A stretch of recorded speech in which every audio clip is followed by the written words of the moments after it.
जय हिंद फ्रेंड्स।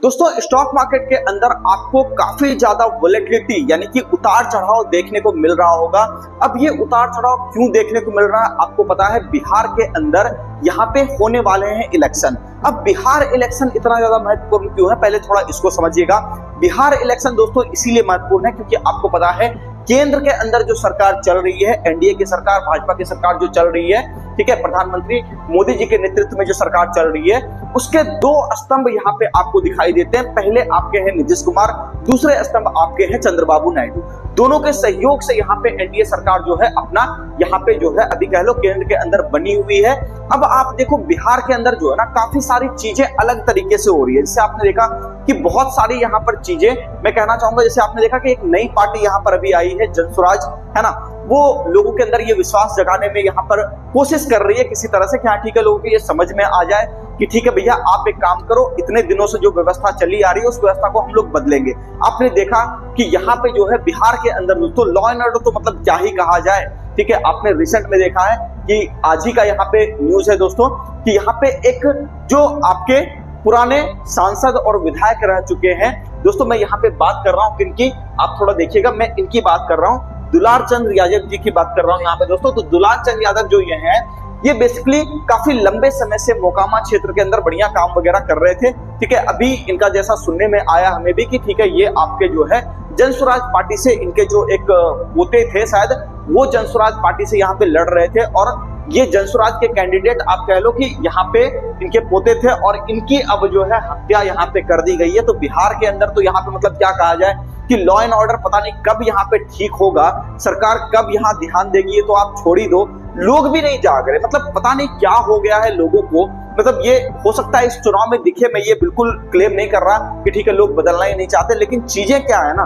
कि इतनी ज्यादा ना बिगड़ जाए और तब आप सुधरो, तो इस चीज का मुझे नहीं लगता कि कोई फायदा होगा। कि आप देखोगे पीछे पलट करके तो आपको लगेगा कि स्कोप ही खत्म हो गया, जब चीजों को सुधारने का समय था उस वक्त हम लोग सुधारे नहीं। दोस्तों मैं यहाँ पे कोई जनसुराज की वकालत नहीं कर रहा, मैं यहाँ पर आपको कह रहा हूँ सही व्यक्ति का चुनाव करने के लिए, ठीक है। यहाँ पे कई सारे आप यहाँ पे देख रहे होगे, जैसे यहाँ पे अनंत सिंह वगैरह जी भी हैं, ठीक है, ये इंटरनेट के ऊपर वायरल रहते हैं और यहाँ पे दोस्तों इनके ऊपर ये इल्जाम लग रहा है कि इन्होंने इनकी हत्या करवाई है। क्या सच है क्या गलत है मैं यहाँ जस्टिफाई करने नहीं बैठा, लेकिन मैं ये कहना चाहता हूँ दोस्तों जिन्होंने भी ये किया है ये चीजें गलत है, नहीं होनी चाहिए। दूसरी बात यहाँ पे कि जनता को भी अब सोचने का समय यहाँ पे आपको आ गया है कि इस बार का जो बटन दबेगा ना वो आपका भविष्य डिसाइड कर देगा। तो आप ये थोड़ा सोच लो कि चीजें पहले की जैसी चलानी है या फिर कुछ बदलाव आप चाहते हो। अगर आप बदलाव चाहते हो तो बदलाव जैसे लोगों के साथ आपको खड़े रहना पड़ेगा, है ना। क्योंकि इस बार एक चीज आप देखो, कोई भी गलत व्यक्ति होता है ना, इस बात को हमेशा याद रखिएगा,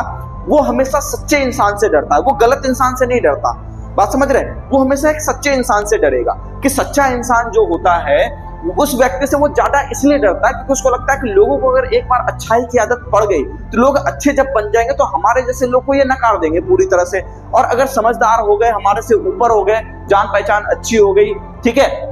तो चीजें जो है हमारे हिसाब से काम नहीं करेगी, हम लोग यहाँ पे जो है गुंडाराज कायम नहीं कर पाएंगे। तो आप यहाँ पे कह लो कि मतलब जनता को अब जागने का यहाँ पे समय आ चुका है मेरे ख्याल से, क्योंकि अगर आप अब भी नहीं जागोगे तो याद रखिएगा चिंगारी एक जगह से उठती जरूर है लेकिन कई बार पूरे गांव भी जल जाते हैं, पूरे शहर जल जाते हैं। तो इस तरह से अभी एक मौका है मेरे ख्याल से कि जब तक ये इलेक्शन है लोगों को सोचना चाहिए कि वहां से बेस्ट प्रत्याशी कौन है, ठीक है। बाकी इसके ऊपर चर्चा के लिए ये हमारा चैनल नहीं है दोस्तों, ये प्लेटफॉर्म सही नहीं है, कई सारे और भी एनालिस्ट हैं आप उनको सुन सकते हो, ये है स्टॉक मार्केट के लिए। लेकिन हमारा काम यहाँ पे ये था दोस्तों कि आपको बताना कि आप थोड़े से जागरूक हो जाओ, क्योंकि हम लोग भी बिहार से चाहते हैं कि इसी जीवन में बिहार का जो है बदलाव हो, इसी जन्म में हम लोग देखें बिहार का यहाँ पे कायाकल्प होते हुए। ये चीजें नहीं हम लोग देखना चाहते, ऐसा नहीं कि हमें किसी चीज का डर है, डर किसी चीज का नहीं है, इस बात को याद रखिए, लेकिन चीजों को यहाँ पे बदलते हुए देखना चाहते हैं। इसलिए आपसे भी अपील करते हैं, अगर आप हमें सुन रहे हैं,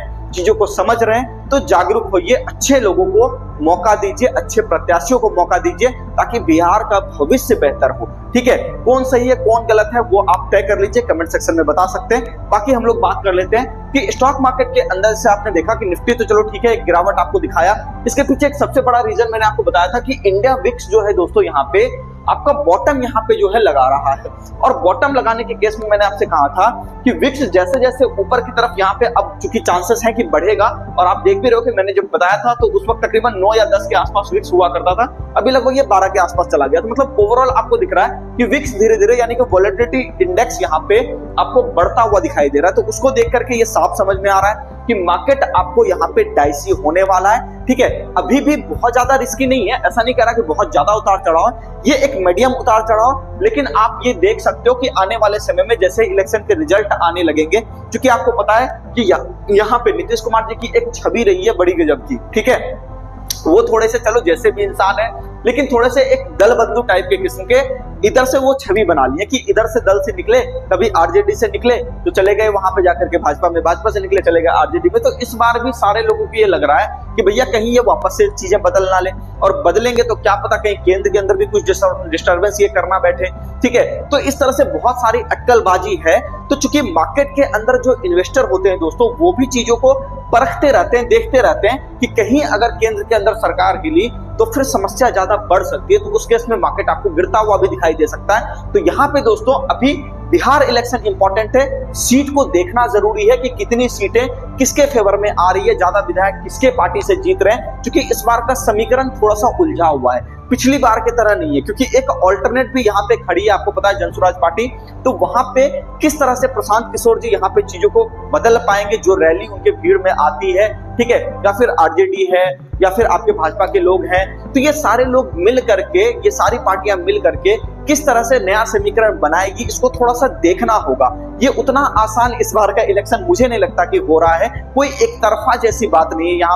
यहाँ पे चीजें थोड़ी सी मिक्स होगी, कई सारे पारंपरिक वोट भी यहाँ पे कटने वाले हैं। तो इन सारी चीजों को देख करके मार्केट भी थोड़ा सा यहाँ पे नर्वसनेस फील कर रहा है। तो मैं कहना चाहूंगा कि ठीक है, आप इन्वेस्टमेंट की तरफ आप जा सकते हो, कोई दिक्कत की बात नहीं है, लेकिन ट्रेडिंग के लिए आप थोड़ा सा जो है ना काफी सतर्क होकर के काम करिए, क्योंकि मार्केट में वोलेटिलिटी उतार चढ़ाव आपको बढ़िया अच्छा खासा देखने को मिलेगा। जैसे जैसे विक्स आपको बढ़ता हुआ दिखेगा, विक्स अभी लगभग 12 के आसपास है, चांसेस है कि जब हम लोग यहाँ पे अगले बार यहाँ पे कुछ समय के बाद मिले तो विक्स आपको धीरे धीरे करके ऊपर की तरफ यानी 14 के ऊपर आप यहाँ पे धीरे धीरे बढ़ते बढ़ते ये 24 की तरफ कहीं कहीं आपको जाता हुआ दिखाई देगा। तो अभी ये लगभग 12 के आसपास है, तो धीरे धीरे यहाँ पे इवेंचुअली आप देखोगे कि धीरे धीरे करके यहाँ पे आपको वोलेटिलिटी मार्केट में बढ़ती हुई दिखाई देगी। हालांकि जब इलेक्शन का रिजल्ट आएगा 14 नवंबर को, उसके बाद फिर आप देखोगे कि चीजें थोड़ी सी स्थिर होगी, मतलब 2-4-5 दिन और रहेगा हो हल्ला, किसकी सरकार बनती है, क्या हो रहा है नहीं हो रहा है, ठीक है, या फिर कुछ लोगों को मिलाना पड़ेगा, क्या करना पड़ेगा, वो सारी चीजें होने के बाद ही, यानी कि इस महीने के बाद ही अगर आप देखोगे तो नवंबर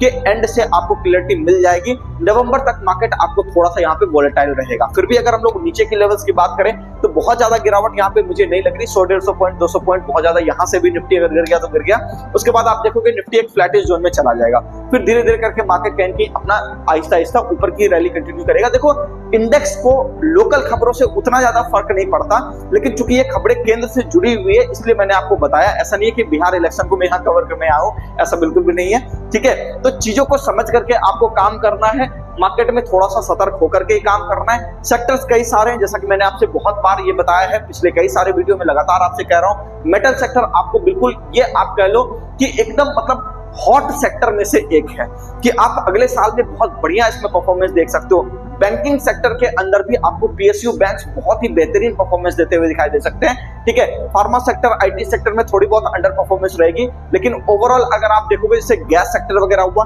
यहाँ पे भी आपको बढ़िया मोमेंटम देखने को मिलेगा। उम्मीद करता हूँ वीडियो आपको अच्छा लगा होगा, काफी दिनों बाद हम लोग यहाँ पे मिले हैं। कमेंट सेक्शन में जरूर बताइएगा वीडियो आपको कैसा लगा। बाकी मिलते हैं नेक्स्ट वीडियो में, धन्यवाद।